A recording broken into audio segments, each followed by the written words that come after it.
What's up, everybody? Mike Somich coming at you for RacingDudes.com, here to talk about Royal Ascot Day 4. It was a nice Day 3 for us. If you had Claymore there at 6-1 to close out the stakes cards, it was a rough one for Frankie Dettori. He had 4 different mounts that looked like they had a shot to win. Lee's was 0 wins, including Stradivarius, who looked like he was absolutely loaded coming for home there and just couldn't get loose and wide. I do like him in one race tomorrow, so without further ado, let's cover these stakes races.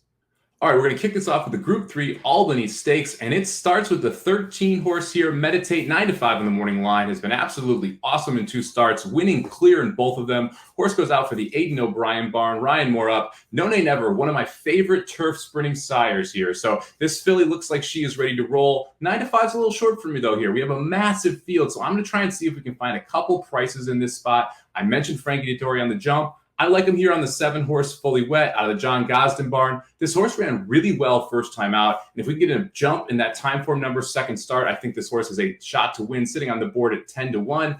And then I mentioned No Nay Never. Let's take a look at the 16, Queen Ali. This horse, also a daughter of No Nay Never, out of a Galileo mare. Really nice first start. Was able to win clear by 3 lengths in debut. Again, if we can take a nice step forward here, we got a shot at getting a little bit of a price home. The second race of the day is the Grade 1 Commonwealth Cup Stakes. This time we are going 6 furlongs over the turf for 3-year-olds, and this race is absolutely loaded. Your favorites on the inside, Pocket Power sitting at 3-1. Last time we saw Pocket Power was in a Group 1 Group 1 at Newmarket, lost to Corvus. Yes, that Corvus that won earlier here at Ascot, going a mile.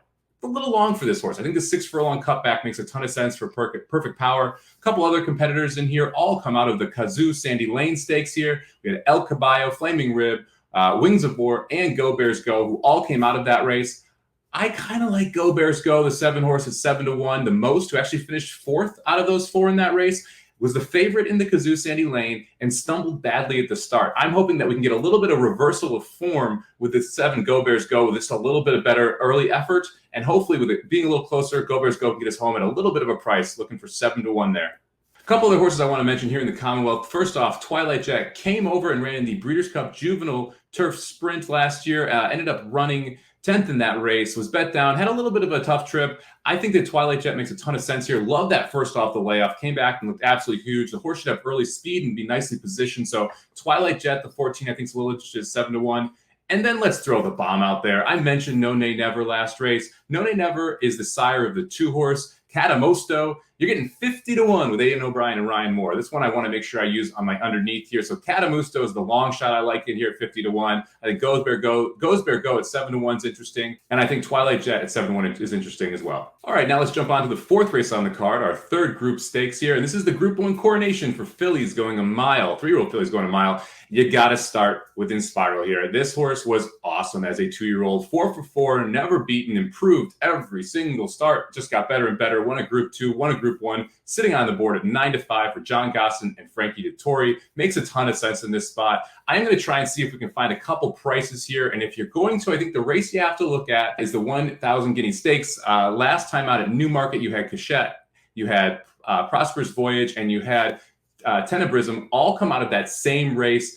Tenebrism was the favorite in that spot, ends up running 8th. You're getting 15-1 on Aidan O'Brien and Ryan Moore. So the 12-horse Tenebrism, I think, makes a ton of sense in here as well. I like the 8 Prosperous Voyage as well out of that exact same race. Took a nice step forward first time out as a 3-year-old. If we can take one more step forward, I think you have a big shot at least hitting the board here. And finally, John Gosden has a 2nd horse in here, which makes me really interested in the 3-horse Grand Dame sitting on the board at 12-1. You got Spencer aboard, so you know you've got a good jock. Dettori rode this last time, Ryan Moore the first time, so clearly John Gosden thinks highly of this horse. So I think the 3 Grand Dame also pretty interesting here at 12-1. All right, the final race of the day is the Group 2 King Edward VII Stakes, and this is an interesting one from a handicapping perspective. You have got your 3-2 morning line favorite, the 1-horse Changing of the Guard, that has been in stakes races, has shown out, done well. It's a Group 3 winner, ran 5th in the Kazoo Derby, which is a monster race, over $2 million purse there. Last time out at Epsom. It was 9-1 in that spot against Desert Crown. It's a wildly good horse. You then have 2 horses that are really up-and-comers in the 5-horse Ottoman Fleet for Charles Appleby. You got William Buick aboard. This is a son of See the Stars, who's run 2 times before, 1 win, 1 second, and seems to be one of those up-and-comers. And then you also have the 4-horse Lysander. This is out of the William Haggis barn. This horse is, again, more lightly raced, only 3 starts, hasn't faced group competition yet. So you have this one more established horse, and then you have these 2 up-and-comers. They're going to take a lot of money. I will generally lean toward the more established horse here. So I like the 1 horse Changing of the Guard. I think this is a kind of a standout spot. I expect this horse to do well here. I'm going to play him on top, and I'm going to sprinkle in some of the prices underneath. So give me a little bit of the 2 horse, Dark Moon Rising, who I think makes a ton of sense in here as well. Faced Desert Crown last time, missed by 7 lengths. But the horse we just discussed only missed by 9 lengths. So it was actually closer to Desert Crown at 20-1 than the 1 horse was 3-2 on the board here. So I'm going to put the 2 underneath. I think the 3 Grand Alliance is also a little interesting underneath. Came out of that same Kazoo Derby, just didn't ever really run a step. But if you go back to the races prior to that, fits at this level. And again, you're getting 20-1. So I'm going to sprinkle a little 1 over 2-3 try here and see if we can end the day getting some prices underneath the favorite. Thanks for checking out this preview of Royal Ascot Day 4. Make sure you check out all the other videos here at Racing Dude's YouTube channel. We'll see you at the races.